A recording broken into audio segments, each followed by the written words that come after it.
Hello, what's Forest Focus as we enter what could be a pivotal couple of days for Nottingham Forest with a home game against Fulham tomorrow night. We'll look ahead to that match, review the draw with Crystal Palace in full, and reflect on the passing of a Reds legend in the company of, first of all, Reds fan Michael Temple. Temps, good morning. How are you doing? Morning, fellas. Good, thank you. Good to have you with us as ever. Also with us today is a man of celebrity status, and I'm not talking about Garry Birtles. Greg Mitchell, toe-to-toe with Gary Neville and Jamie Carragher. Had his own personal camera crew on Saturday at the NAV, and I tried to get near him, but couldn't get close enough. Greg Mitchell, how are you doing? I'm good. I'm on. Yeah, I'm good. I'm wide awake. Been up for a couple of hours and ready to go. How about yourself? I got up 10 minutes ago. Yeah, ready to go. Squashed my hair down when we started, not looking as fresh as everyone else. I wish I could do that. Our third guest today, you hear the voice of Reds legend Garry Birtles. Gary, how are you doing? Yeah, good, thank you. Yeah. Good to have you with us. We'll get into all the match action around Palace and Fulham shortly, and Greg wants to talk about the museum, I know, as well, before we depart. But we should start with the passing of Reds legend Larry Lloyd, one of the miracle men and European Cup winners. Passed away last week at the age of 75. Really wanted Gary to come on stage so he could talk a little bit about him as a player and a character. Gary, what would you say about your former teammate? Well, he was an unbelievable player. He used to kick you in training and kick you on a Saturday afternoon as well. He was, that was Larry. Him and Burnsy were just pivotal in all the success that Forest achieved in that particular era. It's always, people talk about striking partnerships, but centre-half partnerships are so important. And that partnership was as good as anything at that particular time. And they complemented each other. And yeah, he was a real character, Larry. Everything was wrong in the world sometimes, but then he made you laugh. And you saw the tributes from Liverpool fans as well. They, how much they respected what he did at Liverpool for them, and some saying that Liverpool shouldn't have let him go. So that just shows you the magnitude of what a good player he was. And just a word on a character. You had some characters in that dressing room, not least both centre halves. And what was it like being in there every day with him? Oh, it was a laugh a minute because you knew what he was going to do. He'd come in grumpy. You expected it, but I'll tell you what: if you're out on a night out with him, you were glad to have him by your side with Burnsy. That is a fact because nobody had come near you with those two either side of you. It was when he had the pub in Nottingham, the Stage Door. We always used to go there, and we had a Christmas. When we had a Christmas do, we always went there, and yeah, it was fun being around him. Certainly, I'm sure. Certainly. A sad loss to football as well, with Trevor Francis passing early this year as well. Sad loss of Forest. Right. Greg, kick us off on what you made of the game. It was pretty miserable on Saturday night because some people were once, really down on our podcast as well. And others were like, oh, we're out of the relegation zone. So it was kind of glass half full, glass half empty, depending on how you saw it. What about you personally? What did you make of it? Well, there's no wild guess to what my glass is. It's certainly half full. We're out the relegation zone. We didn't lose. And the second half was a slight improvement when he finally made the changes that I think we were all crying out to see. The first half was miserable. It was, and there were some poor individual performances, but we've somehow got away with it and we've got out the relegation zone and we've got a massive chance now on Tuesday to really pull away again because fixtures for this coming week are in our favour and we just have to capitalise on it and we have to learn from Saturday, and there was some glaring errors. We've got to learn quick and certainly select the right team and just be a little bit more positive. I think that's what we showed later on in the second half, that especially with, well, I'll tell you what annoyed me actually, how well we played when we were 1-0 down. When we were 1-0 down, we were on the front foot, we were attacking. As soon as we scored that goal, it seemed to change again. We reverted back a little bit. And I think just that lack of confidence was showing. So going into Tuesday, another winnable game, I think we've just got to, be a little bit more positive and go from there. But yeah, it's certainly glass half full for me. We're out the relegation zone within a few days of being chucked in it. Greg, thanks to me. Not to be negative, but when was the last time we beat Fulham? Well, away, it wasn't that long ago. I'm not sure at home, but we have put some performances in against them. We got done 5 by them this season. Yeah, I know, but you saw them on against Sheffield United. They looked terrible until the mini comeback. We can certainly go for them. I'm not worried. I'm more worried about how we play than how Fulham play on Tuesday, because we can beat them. Thank you very much to Jeff for becoming a channel member. Really appreciate that. And well done to Greg and Forza and everyone for the display before the match. We were hoping, Temps, after something like that, it would inspire the players. As Greg said, and everyone else said, the first half was so flat and so poor. To what degree do you think that's down to the players, and to what degree it's down to team selection? Because I kind of felt like Nuno set us up to probably perform like that to some degree. What was your take on it? Yeah, maybe so with the Yates and Sangare screening. But what he didn't set up for was the amount of time he conceded possession so freely and easily. And Sangare was culpable for that quite a bit, wasn't he? You've got to value the ball against teams like Palace. And if you're going to get on the front foot and build attacks, then it takes time and poise. And we didn't have that. It was such a haphazard first half performance that it had everything to do with individual responsibility of players executing their skills, doing their thing, rather than the way that Nuno had set them up or the team that he picked. So with hindsight, yes, we'd have probably made a few changes there, and a couple of fellas didn't step up to the plate. But at that point, it's not down to Nuno. I watched the game with a Palace fan, and even at 1-0 up, he was convinced they were going to concede. They'd had this pattern in recent times of being a bit frail defensively, and we just didn't take advantage of that quite as much as we might. There were passive periods where we let them have the ball, gave them too much respect. And as the game wore on, we could see that they were there for the taking, and it was an opportunity missed. So I think from that perspective, we've got to be disappointed with that performance. We saw enough to suggest that we're going to pick up some points at home and give Fulham a game. But that's 2 points dropped for me. I didn't think Palace were great shakes. And the fact was we did not fulfill our potential, looked a little bit fearful in possession, and didn't take advantage of a team that came to us with 3 points on offer. I'm disappointed we didn't step up and take that. It was interesting watching the game live and on highlights, Gary. Live, I felt second half we controlled it quite a lot, but we created very little. If you watched like Match of the Day, almost all the highlights for Palace, and especially Eze, who I thought was excellent. What was your take on how well we actually played or not?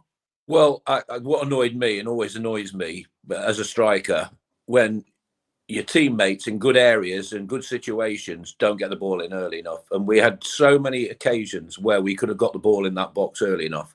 Do they not realise that Chris Wood benefits hugely, as we've seen, from balls being put in the box early?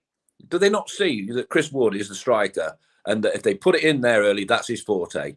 I mean, I thought as soon when the goal went in, I said to people around me, what a header that was. I'll tell you what, that's so difficult to do what he did. That was a fabulous finish. It really was. And you just see, if he gets that service, he will score your goals. And they dither. You know, it really annoys me. Put it in, have one touch, then put it in. Don't look up. Just put it in an area where you know Chris Wood's going to be, and he will be there. If he's not, he'll put his hand up. But, you know, give him the opportunity. Number of times, again and again, we got wide areas and we took 2 touches, 3 touches, then we turned round and played back. And next minute, we're back on the halfway line. You know, just put a bit of pressure on. Like, you know, we've said already, they were there for the taking. And we didn't put them under enough pressure when we got the opportunity in good areas to do that.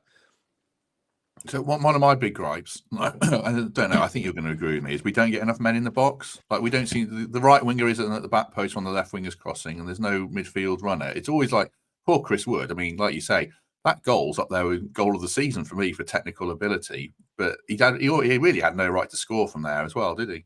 No, I don't think. I think it took Crystal Palace by surprise how good it was.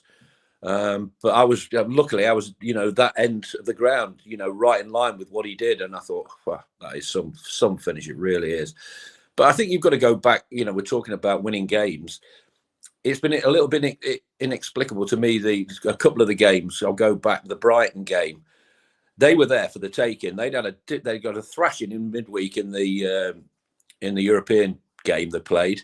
They got massive injury problems, and I was told they were there for the taking. You know, you'll never have a better chance of beating Brighton. And that's how it should have been. And we left our best players on the bench, our most creative players on the bench.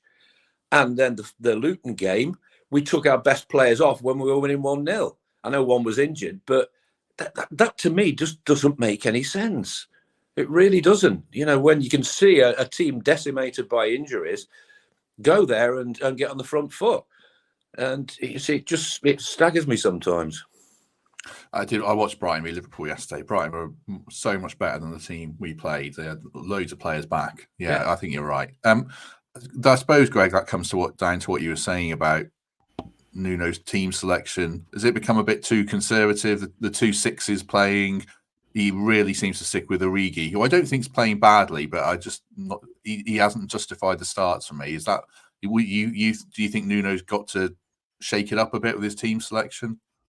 It feels like it for me. I mean, I was having a good discussion with my mate yesterday about this, and they don't want too much change to upset it because obviously, you've got to get a settled team. But I feel like the settled team isn't really working. So better late than never. I think we saw what a positive impact, a positive change can do on the pitch. And I think we've got to just be a little bit, we've got to make teams fear us a little bit more. And that team selection on Saturday didn't put fear into a team. It was conservative.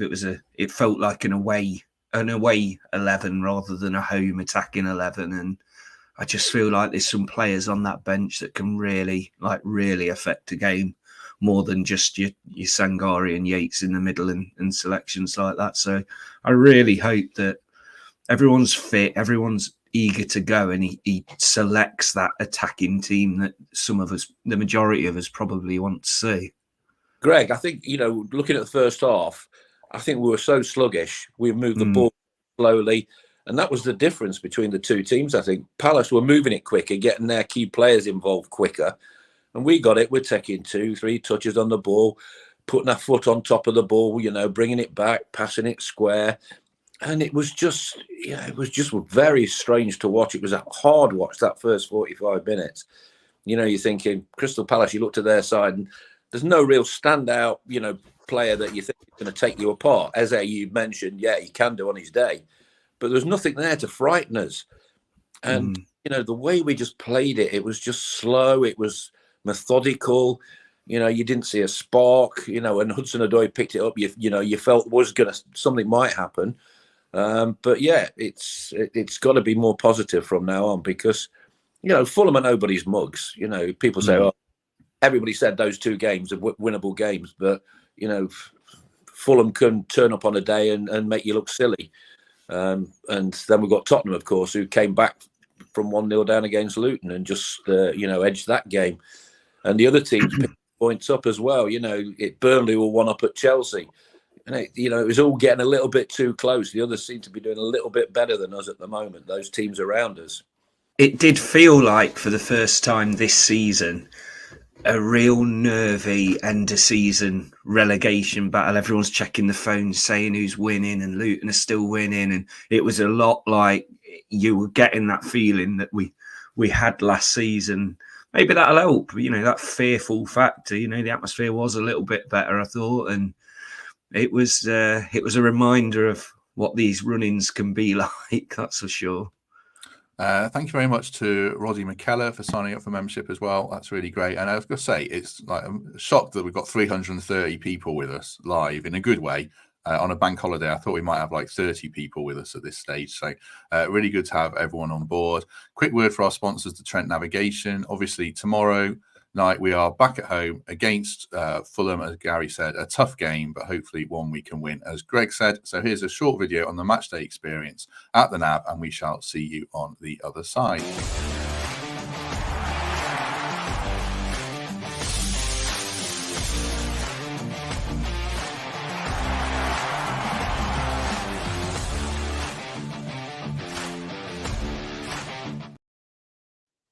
It was great to hear loads of people at the Nav on Saturday. I wasn't there for that long. My daughter really wanted to go to the club shop and buy a key ring, of all things. So we did get that. But I know Mikey was there for ages and Mark Southerns as well. And they said it was good to see so many people. Hopefully Mikey's woken up on a different side of the bed now this morning. He wasn't best pleased at the weekend. But it's a new day, so we can all kick on against Fulham, hopefully.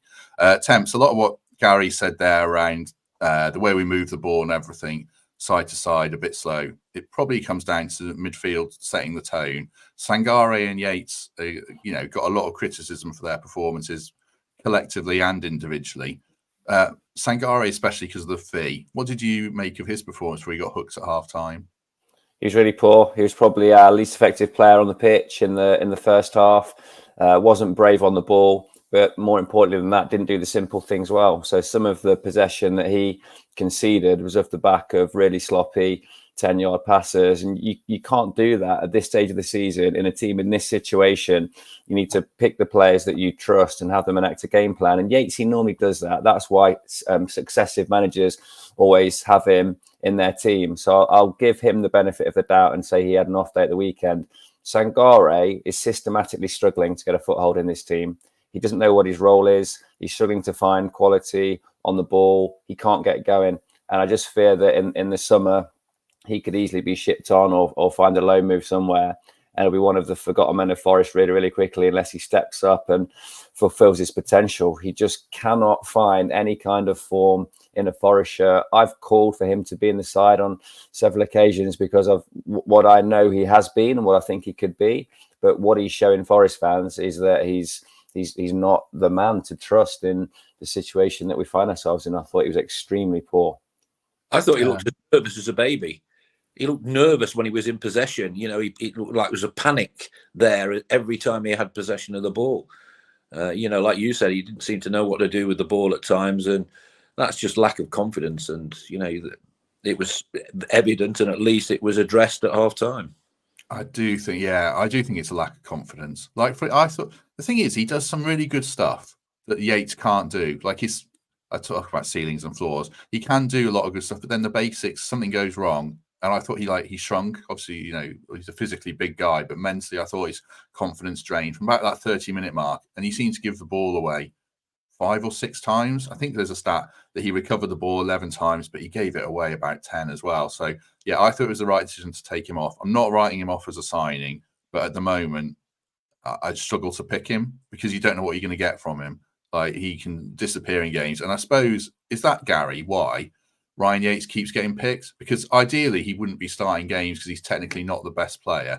But at least the ceiling and the floor with Ryan Yates, there's not too much of a gap. You probably know what you're going to get with him. So he's not the best player, but that's why he gets picked. You know what you're going to get from him. We always have done. He does the basics. He breaks play up.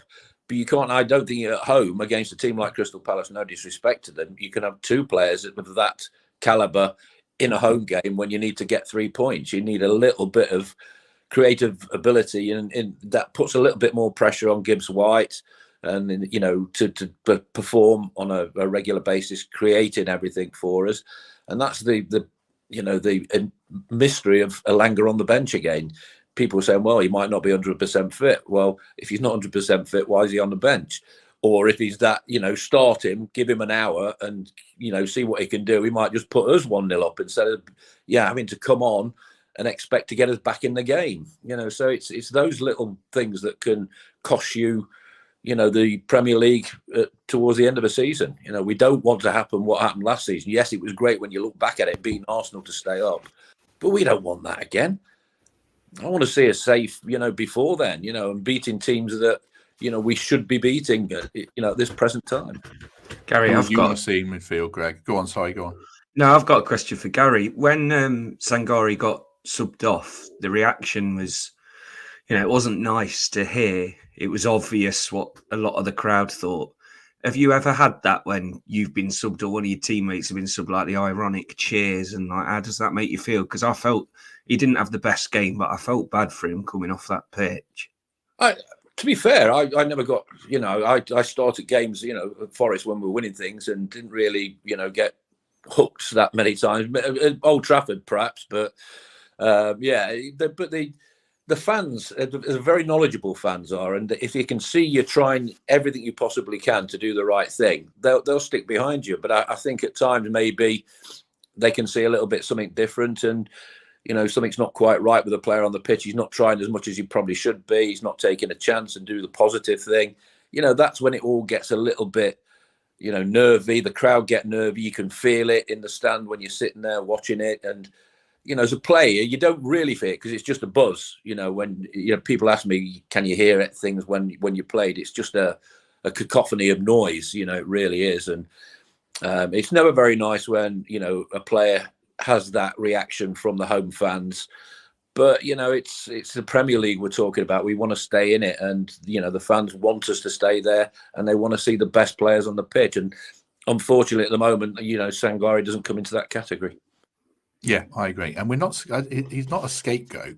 As people say, he's a scapegoat. I don't think he is. You can only call what you see. And like I'm saying, I think he's probably a good footballer. I'm sure he is. He's spent 35 million quid on him. But at this present time, I don't think you can justify picking him because he just didn't play well enough. If you remember rightly, last season, a certain player called Brennan Johnson was getting a little bit of grief at times, wasn't he? And we were all asking the question, why are they picking on Brennan? Young lad who's done, what he's done for us and doing for us. We could have gone down if it hadn't been for Brennan, but he was still getting, little bits of stick from fans at times. And I remember, the greatest player Forest have had, John Robertson, even he was getting stick when I played, at times. And you're thinking, what the hell's going on? This is Robbo we're talking about. And it's not just a generational thing. I think it's always been there. And fans will always want to do that because they're desperate for us to win. Yeah, and players can massively come good. Again, there's examples within this team and last season. I know someone said Renan Lodi in the comments, and I agree with that. Nico Williams, it looks like one of our best, most consistent players now, and obviously Chris Wood as well, who was struggling last season and is arguably player of the season this season, along with Murillo. So I do believe Sangare can come good, but right now I just don't think he's playing well. So who should be playing in midfield for you, Greg? Is it Dominguez? Is it Gibbs-White, who I thought did really well second half? What would you like to see be for them? Well, again, it's the whole players on the bench are better when they're on the bench, aren't they? But yeah, I'd have Dominguez. I'd love to see we had a little bit of a taster of it with Gibbs-White playing a little bit further back with Rayner up in front of him, and I'd love to see that. And I'd be confident with Rayner starting on Tuesday. I'd love to see that team, and I think, I'd put Dominguez, Gibbs-White and Rayner in there. I think that's more of an attacking positive, going to create more chances. I think they already showed a little bit. There's a link up. Rayner gave it to Gibbs-White for that beautiful ball in for Wood, and seeing that little bit of confidence, it excites you as a fan, so you want to see more of it. So for me, that's what I'd go with, something like that. What about you, Temps, in terms of midfield balance? Because it feels like the key to getting it right for Fulham for me.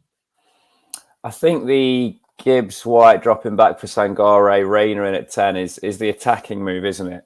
I wonder if that's a change of gear when you need it last 30 minutes rather than doing it from the off.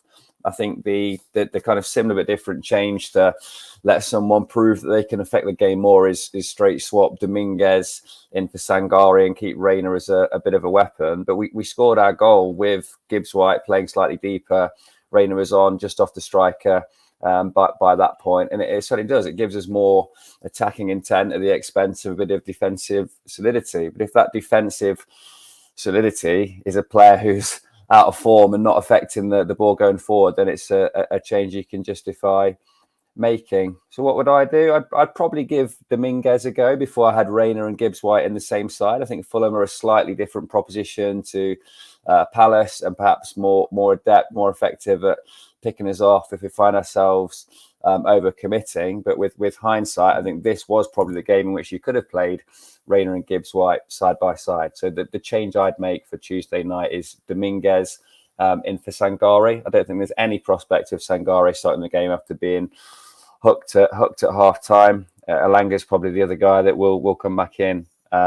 If there is a way we can make a change at centre half, he'll do that as well with Felipe. So I think there's 3 spots up for grabs, but the central midfield balance for me would be Dominguez in, keep Rayner on the bench for the last 20 minutes. I think it'd be really, really bold if we see Gibbs-White and Rayner starting the game together.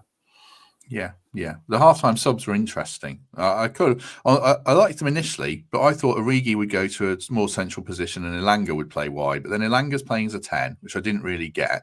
And I thought he looked much better when Rayner came on and Origi went off. But I'm not digging Origi out, Gary, because again, I think he plays quite well, but he lacks an end product. So can you make a case for why Nuno's picking him that perhaps some of us aren't seeing? Because he's not going out there and stinking the joint up every game, but we're just not getting the end product from him. No, I think the problem may be because him and Hudson-Odoi, never really got a continued chance in the team, consecutive games, but now they are. We know what Origi can do. We saw him at Liverpool, but that was just, coming on as a sub. It's a difficult one to assess Origi because he's never really figured in anybody's, starting 11 at the highest level. I don't think that, consistently. But going back to Reina, what I liked about him when he came on, he just did the easy thing. He saw what he wanted to see and he did it. It was quickly 1-2 touch. That's what it wasn't extravagant passing, but it was what needed doing at that particular point. I watched Man City Arsenal yesterday. They do things like that. They're at the top, but when they need to, they just do the simple thing. And then when they get in areas where their creative players do their thing, then you see them explode into life. You need somebody with that ability just to do the simple things in midfield, not just hang on to it. Play it 5 yards, get it back, play it 10 yards, but do it quickly. I think that's where we struggle. We're sluggish in possession, and that's where you get caught because you give the opposition time to close you down. That's why in training we always used to do 1 touch, 2 touch, 3 touch. You started with 3 touches and you saw, well, that's not very good because you get closed down by the opposition. Then you go to 2 touch and you make it more difficult for the opposition. And if you've got the ability to do 1 touch as well, then you're a very good, like Man City. They can do it. Liverpool can do it. The top teams do it. But if you do it sometimes, you're going to punish the opposition. But by being sluggish, and that 45 minutes was totally sluggish. The first 45. And he came on and he did make a difference, Reina. Let me just highlight this from Lee Tilson. Very kind of you, Lee, giving £5 again. Really appreciate that. It's a very kind gesture. I'd love to see the team that finished on Saturday start tomorrow. You're a big advocate of Reina then, Greg, and you touched on it really at the start there. What did he show? What he showed at Dortmund, or was it slightly different in terms of he was like Garry? He was quite 1 touch, 2 touch. He wasn't like a driving runner, magician on the ball type player. Is that what he is? Yeah, I mean, laying it off and creating chances. That's exactly what he did in a very small amount of time we saw him. And let's not be like, even I'm not going to get carried away because he didn't have a lot of the ball, but he affected the game. He got us that goal, really. So he's an expensive player. He's a big loanee and a huge name that hasn't had any minutes at all, really, has he? So what is it? 8 games left? Not 8 games left now. I think if we're going to play him, we're going to have to start playing him soon, especially if he can affect a game, which he clearly did on Saturday. Because, like I say, that little layoff to Gibbs White, it's like they'd been spending a lot of time together in training, maybe. So if that is the case and there's that chemistry, then get him on there, because it might be 8 games we see him and then we'll never see him again in a Forest shirt, which is more than likely. Let me also thank Mark Sox1 for becoming a channel member as well. Very good of you, Mark. On the Palace goal, Garry, in real time, it looked like, I think it was a really good goal, actually. It was a good ball and a good layoff and finish from Mateta. Was there anything we could have done to stop it? Felipe maybe a little out of position. Williams got a runner off him. I was going to say, we had another avoidable goal. We've used that sentence so many times on the podcast, but it was avoidable. Early in the build, we had the ball, we gave it away. I think again, I'm not sure who was responsible, and then it all became too easy. I watched it again. It's where Chris Wood scored his goal from, and you could see, what was going to happen. It was stoppable, but we didn't stop it. You have to close down. You have to stop balls coming in your box, but we didn't do that. It was all too easy. Yeah, it looked good, and it was good. You still got to execute what you've got in front of you, and they did that beautifully. But, we let them do that, and you can't do that at that level because you're going to get punished. I thought it was an avoidable goal because we came out of our shape. Felipe was on Mateta's shoulder, decided to fly out of the back 4 to try and impact the pass, failed to do so. Eze opens up the space, flicked to Mateta, who found himself in oceans, didn't he? Because Felipe couldn't recover after stepping out. So that was a mistake. But the way you prevent the goal is prevent the pass from midfield. He threaded a needle to get it into Eze, but there was not enough pressure on the ball.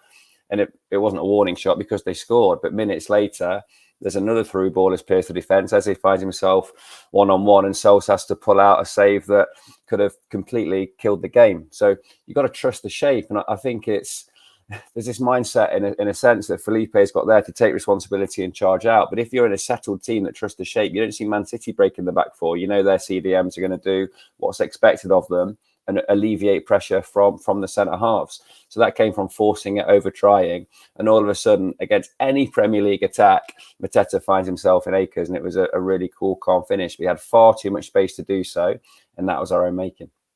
Yeah. Well, Matt mentioned, we talked about Larry Lloyd as a centre half earlier. No way would he have done that. And if his right hand man there would have done it as well, he'd have known about it at half time. Believe me, you know, you do what you play to your strengths. And Murillo can do that. Felipe probably not as much.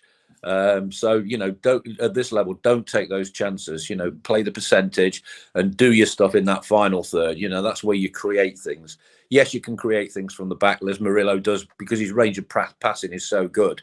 But, you know, edit and kick it. Do the basics first as in your position, and you know you'll be okay. So I was going to ask about Felipe because there's a bit of a consensus emerging that his legs have gone. Do you see that, Gary? Because he does like to step out. He did it. He got booked because he got wrong side. And then late in the game, he tried to step in front of a player and he won it. But if he hadn't won it, they were in on goal. And I think a player 10 years ago, he could definitely have done that. But can he still do that now? Or should he come out of the team because, you know, the notion his legs have gone? Do you see that, Gary? Problem is, you know, his game time's not been particularly good, has it? He's been injured. You know, he keeps coming back in the side, and you can't keep doing that. Your body won't allow you to do that. You know, you'll get away with it for 60 minutes or whatever, and then something will happen like that. When you get older, I played centre half when I got older, but you know, I read the game quite well because I played up front, so you know I knew what was going on in front of me and what the striker would do, so it made it a bit easier for me. But when your legs, you know, mine went at 36, and my body told me, right, you've got to pack in now. Simple as that. But you know, a player of his ability, if he's fully fit, would get away with that when he is fully fit. But when he's not fully fit, things like that will happen because he's a reader of the game, and you can just drop a couple of yards if there's pace against you. And it's all about concentration levels as well. If you switch off, which you can do, you know, as the best player in the world, you can switch off. But it's the level you're at when you do switch off that gets you caught out. And you know, the better players will do that to you, and that's what happened in that build-up. There was one other instance where we switched off temps that springs to mind. There was a set piece in the second half where they just passed it around us, and then Eze's whipping it towards the far corner. I think we got away with that one, certainly. What do you make of our defensive set piece work in general in this one? Because it's been our Achilles heel.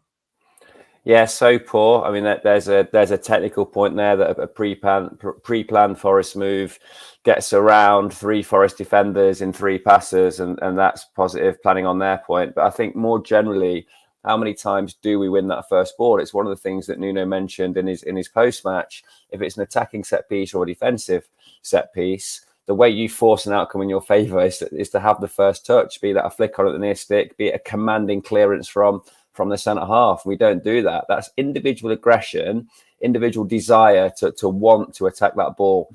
And so many times we've seen, be it Luton away, be it the Palace example here, where we are slow off the mark defending set pieces. It's an obvious Achilles heel. It's happening time and time again. It's something we speak about a lot. It's something that's referenced on Match of the Day and all of the analysis that goes on. We are not aggressive enough at being the first contact at set pieces. And that, again, individual responsibility, desire. Gary described earlier that ability to read what's happening, to get in front of the man at the front stick, to protect the goalkeeper, whatever it might be. It's an obvious weakness. Anyone that assesses Forest before they play them sees that. They play on it, and it exacerbates it again. And there's no quick fix for that. It's haunted us this season. It's one of the main reasons we find ourselves where we are. And even at this stage of the season, I haven't seen any marked improvement, particularly in the way that we defend set pieces, even having known that it's a problem. So yeah, continues to worry me. And opposing teams continue to try to exploit it.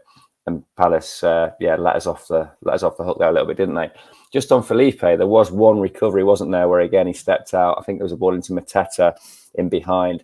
And he did. He recovered 5 yards in a foot race and smashed him into the stands in front of the Brian Clough. He still has an aggression and a read and everything else. He's just 5% off that pace. I wonder if, like Garry says, his ability is going to come from tuning in, from playing successive games. So that's a really interesting selection ahead of Tuesday, because he does still have something as a leader, as an influence for Murillo. I think if I was coaching him, I'd just tell him to be a defender that defends. Don't step out. Be more Larry Lloyd. Win your headers, win your tackles. Let him know. Put him into row B if you get a chance. But we don't need you carrying the ball out. We don't need you overplaying. We don't need you stepping out of position to try and block something. You do you. And as you get into the latter stages of your career, he's already announced his retirement in 3 months' time. You have to play that little bit within yourself and just focus on what you're good at. Well, going back to that, the partnership, Kenny Burns, because he played as a striker, had the comfort and the knowledge to bring it out, because, you know, he was a striker and he had that ability to do it, and he could pick a pass, a range of passing, and Lloydie knew that, and Burnsy knew. You're spot on, Temps, about that. But going back to the set pieces, it really annoys me about the modern game, because they think when we played, oh, well, that was it then, and, you know, don't take anything from them, you know, because it was a totally different game. But what we did at set pieces, we were told, right, that's your man. If he scores, it's your fault. You know, Space never scored a goal. You know, all this, you know, zonal marking. Space never scores a goal. You know, if it's your man and you let him score, it's your fault. Simple as. What's wrong with that? You know you're picking up. You know, and you know if there's somebody. How many times do you see players free on the edge of the box when the ball comes out and nobody's picking them up? You know, it's just weird. It's you know, just some of the things from our era do work. I mean, we used to have that corner at the near post where Robbo put it in, me or Lloydie flicked it on, and then Burnsy or somebody headed it in the back of the net. And, you know, when I was at United, you know, Dave Sexton was talking about something, and Gordon McQueen piped up. He said, Gaffer, he said, why don't we do that one where Stevie Coppell crosses the ball, it hits my head and goes in? You know, we just absolutely fell apart. But it makes perfect sense. Play to your strengths. You know, it's not rocket science. Just on attacking set pieces, Garry, I feel like Moore gives White's hitting them where he's been told to. They seem to all be told, pile it in on Dean Henderson or whoever's in goal and see if we can win the first contact. And we never do. So is it Morgan's fault? Is it a lack of variety? Is it the players' fault for not getting there? What's your verdict on it? I don't think they were that good at the weekend. I think they were too high, too far post. They weren't whipped in, you know, with the quality I think he normally does. You know, just mix it up a little bit. You know, you see teams do that. They play it short. Don't, you know, always expect the unexpected. Don't be too predictable. But I'm trying to think the last time we scored from a set piece, from a corner. We scored when Willy Bolly headed one in at Old Trafford. I think that's from a free kick. But I think we've only got 2 set-piece goals all season. Yeah, that's right. And I think a part of that is the stupidest law in football where, you know, you see all this pulling and shoving and throwing people to the floor. And, you know, in days gone by, not just as far back as our, you know, team, you know, it would have been a penalty. Just bring that rule in. If somebody's pulling you about and pulls you to the ground before the ball comes in, it's a penalty. You soon stop doing it. It takes away from, you know, football supporters seeing the art of centre-half scoring. I mentioned it before. And that's why I think centre-halves don't score as many goals as they used to, because of that ridiculous rule. People are saying Niakate against Villa, which would be right. And did Niakate score in the cup as well? I can't remember that one actually, but yeah, Niakate at Villa. Talking of, there were positives from the game, Greg. Temps referenced that save from Matt Sells. I thought the game was on the line there, and that was a big save. And Sells was arguably man of the match. I don't think he could do anything wrong. I don't think he did anything wrong in that game at all, did he? No, and we had a great view of their goal, and you know, that wasn't anything to do with him. It was a cracking shot. Yeah, he had a good game. He distributed it well when he got it, and he made a couple of decent saves. So he was certainly the better, least frustrating goalkeeper on that pitch on Saturday. I thought Hendo let himself down, that time wasting from the off. You know, he could have come back to that ground and had a nice applause off the pitch, but I don't think many were happy with him and the way he was. So that was a shame to see. But yeah, Sells, hopefully we've finally found our goalkeeper this far into the season. It was a good performance. And if he does similar on Tuesday, all we should have to do is score and we'll be all right. Can just go back to that time wasted. I've never seen a team waste time as much as Crystal Palace did at the weekend. It was pathetic. But there was 3 minutes of injury time at first half, and only 2 minutes, and Yeah. 6 and a half. And you could hear the fans every time. You could see Yatesy going up to the referee saying, come on, what? It's every time, and it was every time. That he got the ball at his feet. And every time they got a free kick or a throw in, it was just wasting time, even in the first half, as early as that. And to see that amount of time just added on was ridiculous. It got that much of a pantomime in the first half that our end in Lower Bridgeford started counting, and we got to 30 seconds before he released the ball. If that's the second half, you get a yellow card for time wasting, and there's 8-10 minutes injury time. The lack of consistency is ridiculous, and for them to got away with that, the game plan worked for Palace. I'd hate to be following that up and down the country if that's how you're going to play every time you go up, but it seems to work for them, and they'll be happy finishing 15th every season playing like that. I'll be happy finishing 15th. I didn't mind the time wasting as much, but it's on the ref, isn't it? For you to give 2 minutes, I mean, that was horrific refereeing again. And then, like Greg said, 6 minutes second half. For what? It should have been 6 minutes first half. I know Richards went down with a knee injury, but yeah, that was poor. That was poor. You shrugged at my comment about finishing 15th there. What was that about? You didn't like it? Me? Yeah. Yeah, every season. No, thanks. We need progression, We'll finish in 15th this season. Yeah, happy days. But I want my Thursday nights in wherever, Albania every so often. One day, hopefully so. Other players who played well, Temps. Hudson Odoi, I thought was really good, and we saw a lot from him. And Murillo again, I thought he was really good against Mateta. Anyone else for you, or was it just those two? Was we find the positives from the game? Well, the one I want to speak about is Chris Wood. I don't think anyone's done that goal justice yet in the description of it. Hopefully Gary can in a sec, but he meant every piece of that. There was that glance while the ball was in mid-flight to assess where the keeper was. The flick off a part of the head, which nobody should be using to score a goal in the Premier League. And there was a great camera angle where you could see his eyes flicked to where he'd put it, and it just looped perfectly over Hendo. Such a technically brilliant goal. I think most players would have tried to kind of nod it on with the momentum of the ball towards that front post. And he did the opposite of what everyone else in the ground was thinking. So yeah, far more technical ability in Chris Wood than I ever gave him credit for. I think with 2 fit strikers at this moment in time, you can make a case for starting Chris Wood over Taiwo. The stats bear that out as well. And it has taken time for us to work out what he is, how to get the best out of him. He's come on another gear as well. I'd love to think that we're talking to Chris Wood about extending his contract, because he's been the major reason, we've picked up points throughout Taiwo's injury problems, and I don't think he's quite had the credit beyond the Forest support base who've seen it, have seen what he's done for us. I don't think he's getting the credit for what he is or what he has been in the Premier League for a long time now. His stats bear it out, and that was a magnificent goal. I said that the program started. Don't be under any illusion that was fluke or anything else. It may have looked easy, but believe me, it wasn't. You have to adjust your body. You have to know what's around you, where the goalkeeper is, and he knew all that. And that's what great strikers do. They're aware of what's around them, what they have to do when it comes their way. It was a terrific goal. But going back to players who I thought did well, I thought Aina did well. To be fair, I thought, first off, when we did have the ball, it was him who was, making things happen a little bit. He was getting past players. He was causing a few problems. Yeah, I thought he did okay. Yeah, I thought Aina was good. Toffolo is very, very consistent. He's a bit of a Yates of a fullback. You know what you're going to get from him, but Aina is. What he does, he puts the ball in early. Is one of the few players who will get in an area and say, right, it's coming in the box. And he will put it in the box. It might not all be the greatest quality, but at least it makes defenders defend. We don't make defenders defend enough. We make it too easy for them by loitering and hanging onto the ball too long. He doesn't do that. He puts it in early. Do you know Toffolo, that is not Aina. Toffolo. Gary. Yeah, I agree. Yeah. Go on, Greg. Sorry. No, going back to Wood, Dabber, who commented earlier, he commented at the start of the thing. He says that Wood's got a 37% conversion rate. Surely that can't be right.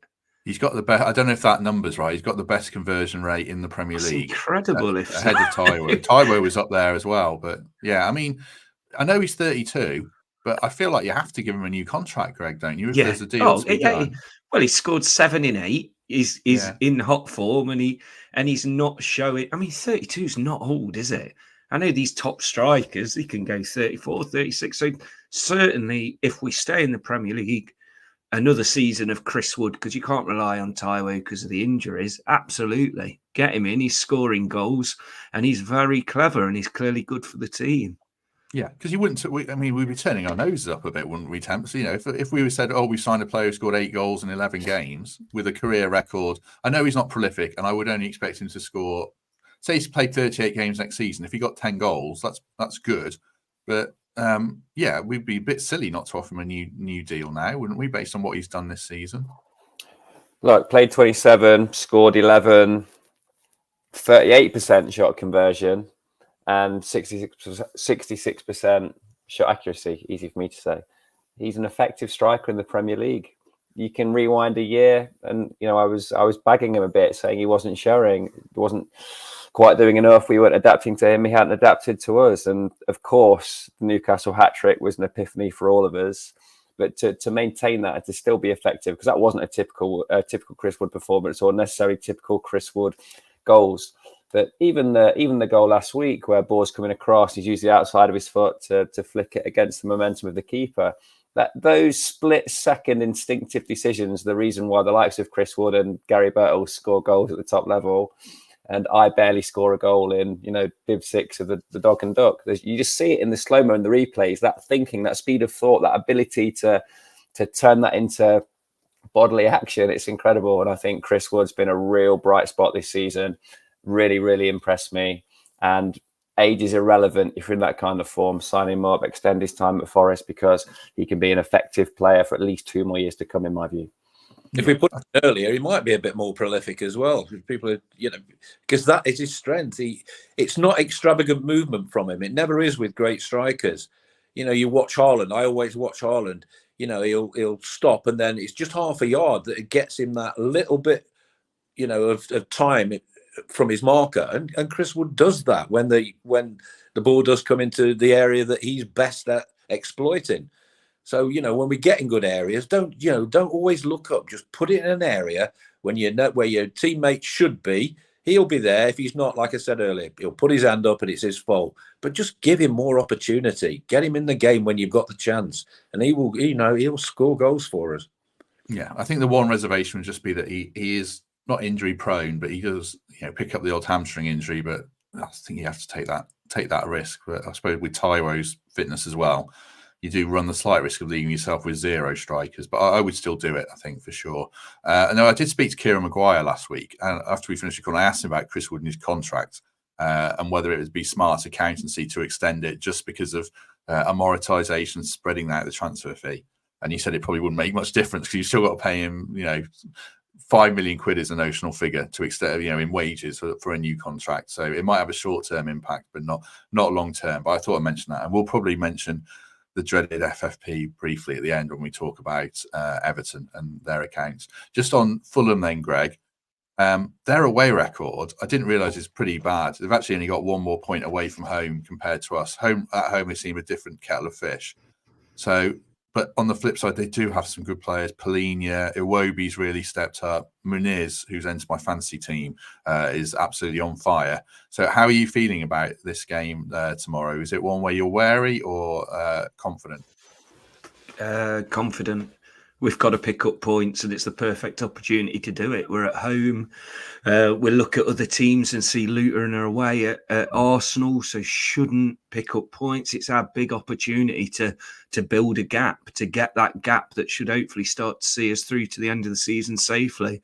It's certainly not a must-win, just like Crystal Palace wasn't. We got the point that took us out the relegation zone. However, it's a huge opportunity for 3 points. Fulham, like you say, they're not all that away from home. They showed their weaknesses against a very poor Sheffield United team that, I must say as well, their crowd really got up for that game. And you watch that game back and there's a great atmosphere, the type of atmosphere that we certainly need and know it helps and affects the players. It's a huge game. It really is, and it's a great chance. And get 3 points there, and everything looks a hell of a lot different and more rosy. What did you make of the reaction at full time, Greg? Well, for our game, it was very muted. I felt like I didn't cheer or boo, or I never boo, but they were a bit deflating, I think.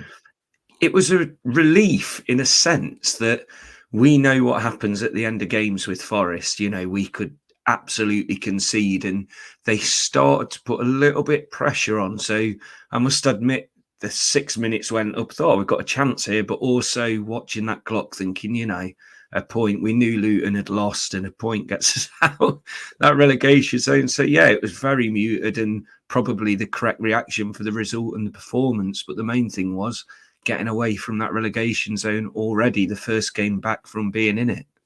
Yeah, you wanted to come in on Fulham there, Gary, before. No, I looked at those two games, and I would have said the important game, as always, is the first one. Get the 3 points against Crystal Palace. Then that sets you up for the Fulham game. But because of, you know, how the first half panned out on Saturday, I think the game against Fulham now just represents a huge task. And going into the Tottenham game, I think we've got to win it. But our record against Fulham isn't brilliant. It was embarrassing this season at their place to get beat by the amount we did. So, you know, I hope that's out of the players' minds. And I just think we've got to be more positive. It all depends on the starting 11 for me now. I think that has got to put a smile on the faces of the fans. When they look at that starting 11, it's got to be a positive one. It's got to be one where you think, oh, yeah, we've got a chance here. And, you know, a lot of people have been saying, well, start the team that finished the game against Palace. You know, you wouldn't be against that, but it's got to be, I think, the most pivotal team selection he's going to have to make, Nuno, this, you know, since he's been at the club.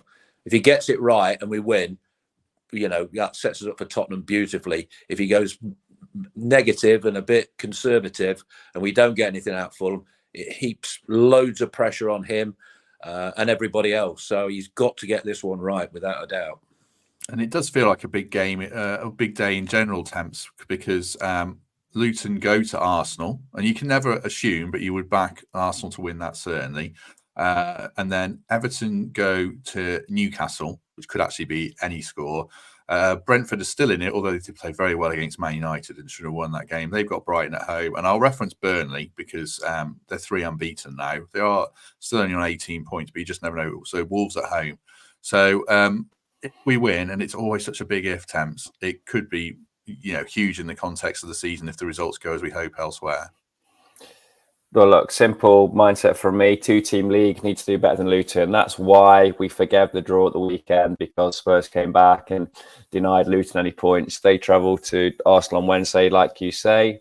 And I'll echo what Paul Morley said in the comments. If we were to take 4 points from these two games in any combination, we have to be satisfied with 4 days' work there, because that's significant progress at a time when Luton have struggled. Beyond the appeal, it gives us that focus, that ability to know what we need to do. I still don't think Sheffield United or Burnley come into this. I think it's too little too late, despite that uptick in form, despite Sheffield United finding a few goals now, and Burnley being on that streak, like you say. Let's do better than Luton, but let's take care of our business. And 4 points in 4 days at this stage of the season, for me, would ease us clear, make us feel a lot better about ourselves, because there's no way that Luton get anything from the Emirates. I think Everton are a big factor, though, still for me. Like, they released their accounts yesterday, Greg. £89 million losses, 500 million losses in a year. And it's ridiculous I'm talking about finances over football first. But they're surely going to get another points deduction, and which will drag them into it. Also, on the football pitch, they've got no wins in 12. They're just not playing well. We talk about us not playing well, but they're not, obviously. And Luton are, for all the love for Luton, they're not winning games or picking up points. But your mate's the big Everton fan. I don't know if you've spoken to him, but they've got to be right in the picture as well, haven't they?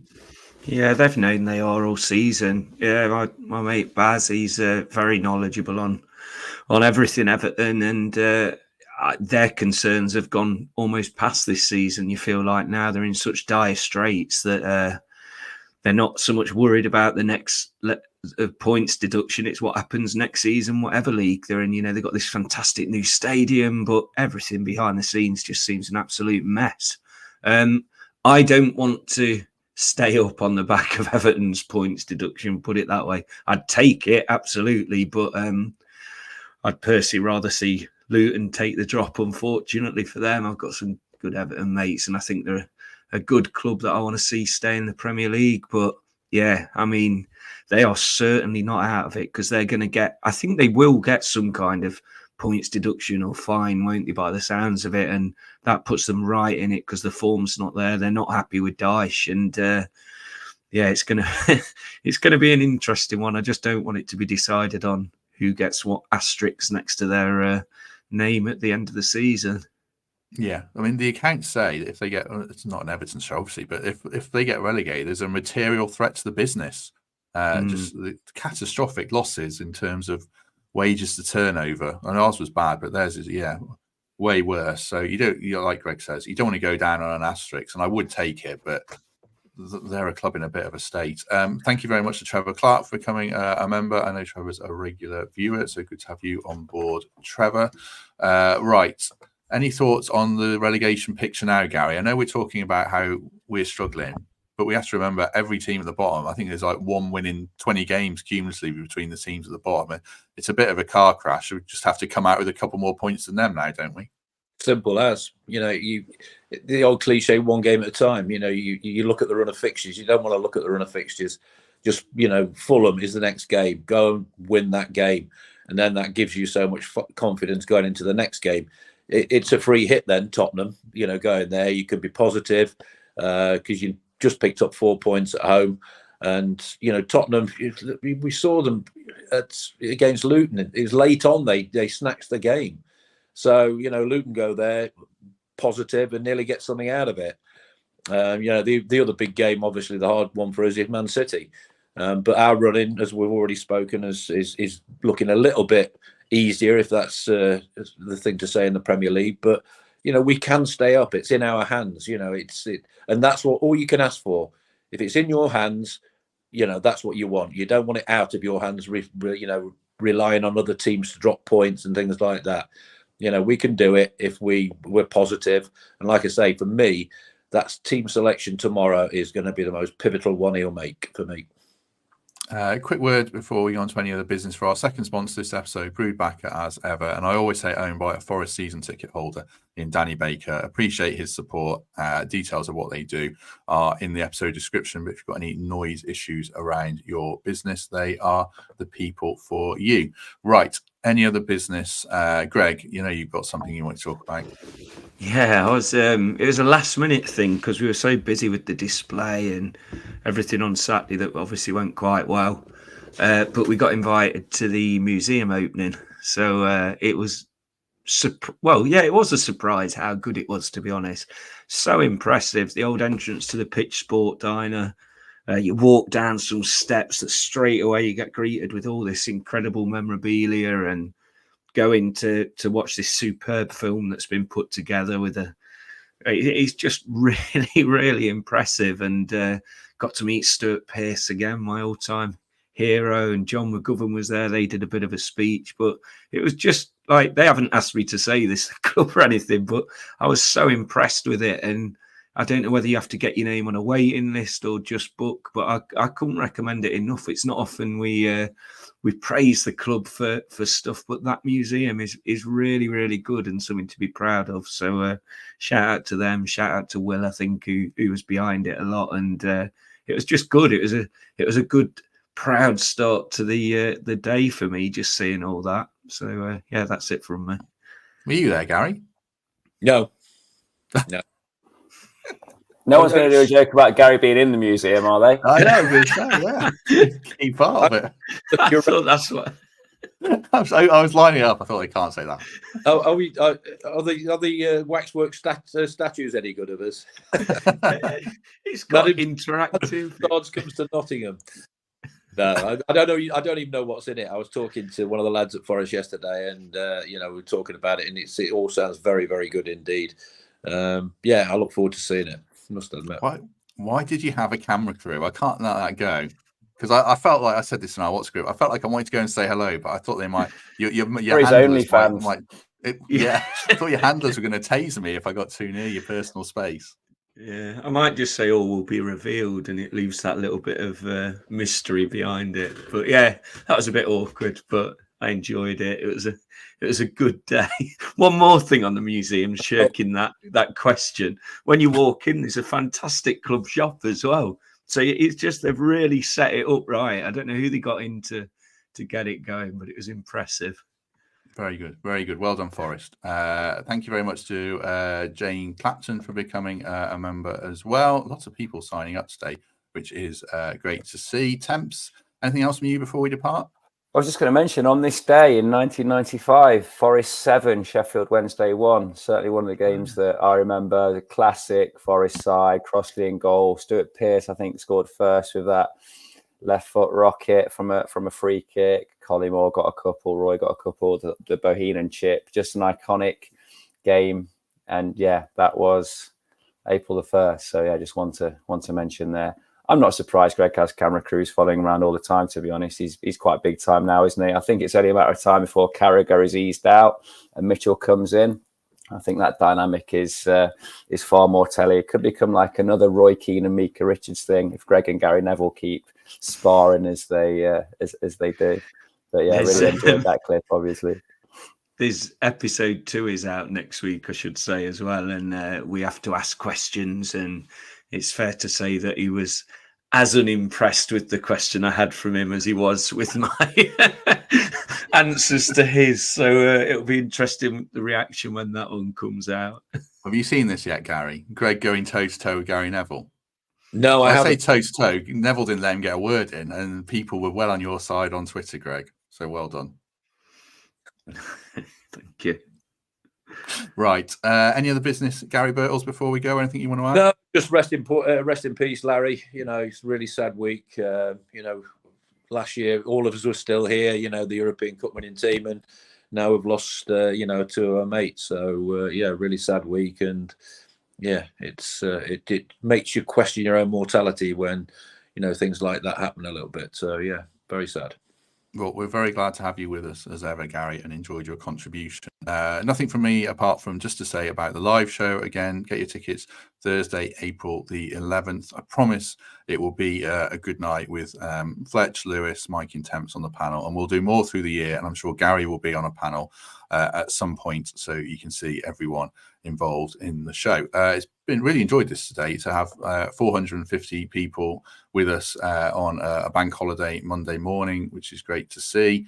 I'll be back tomorrow, obviously, because we're playing Fulham. So post-match show then. Mark Southerns is back after a couple of weeks away with Chris Aylmer.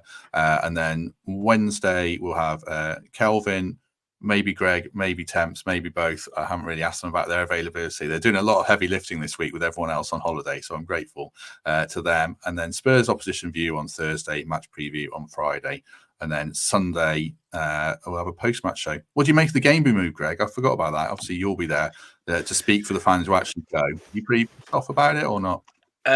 For once, very selfishly, this is, and it's not the view of the majority of the fans, absolutely. But for once, it suited me. I was going to have to leave work in Nottingham at like 4:30 and somehow make it down. So I've never liked Monday night games anyway. I think they don't think about the fans at all with that. But I know it's an exceptional event in the fact that I don't think Spurs could get the safety certificate for the game from the council because there was just literally no transport and they knew it was going to be a disaster. So, yeah, exceptional circumstance, but a lot to learn from it. Again, you know, Sky pulling the shots maybe and saying you've got to do this, that, the other when it is, but you've got to think about the fans and not just change a game.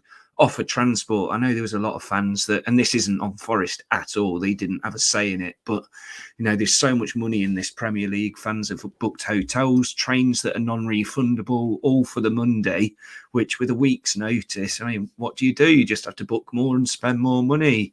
So yeah, there needs to be something in place to protect fans because it's not easy, it's not cheap to be doing all this. I know we do it because we love it, but you can't take the mick with a week's notice like that without offering something at least. And, you know, the Premier League should chuck a load of coaches on or something. Something has to change. It never will, but yeah, it's taking the mick at that late notice. Yeah, I think so. Agree with what you say. Right, we shall leave it there. Thanks for everyone's company. Michael Temple, thank you very much. Cheers, fellas. Man, I'm surprised you're surprised by the numbers. Surely our audience work, right? It's a bank holiday Monday. Or have you got this negative view of our audience? They're all hanging around the job centre.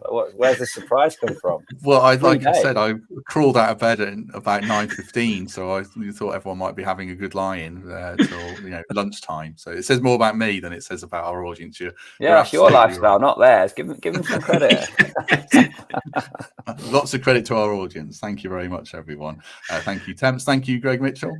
Thank you. I enjoyed that. It's nice I'm not giving you the stick for once as well. Good work, Temps. Garry Birtles, thank you very much. Thank you, gentlemen. Pleasure as always. It certainly was. Have a good day, everyone. Enjoy tomorrow's game, and we shall talk, hopefully, about a win tomorrow. But in the meantime, we shall see you soon.